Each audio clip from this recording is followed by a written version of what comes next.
तर काय म्हणता मित्रमंडळी, जय भीम नमो बुद्ध आहे. तुम्हाला तर माहीतच आहे की आपण 3 महिन्यापर्यंत ग्रंथपठणाचे ब्लॉग टाकणार आहे. तर आपल्या ग्रंथपठणाच्या ब्लॉगचा दिवस आहे 71वा. तर मित्रमंडळी, वळूया आपण आपल्या टॉपिककडे. प्रमादी हे कधीच मरत नाही.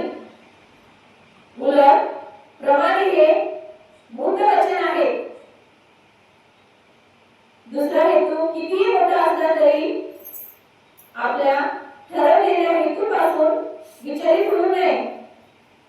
भगवंत म्हणतात, एकदा ध्येय हाताशी लागले की ते निग्रहाने धरून ठेवा. तथागत भगवंत म्हणतात, सावधान चित्त राहा, आळस सोडा व सम्यक मार्गाचा अवलंब करा.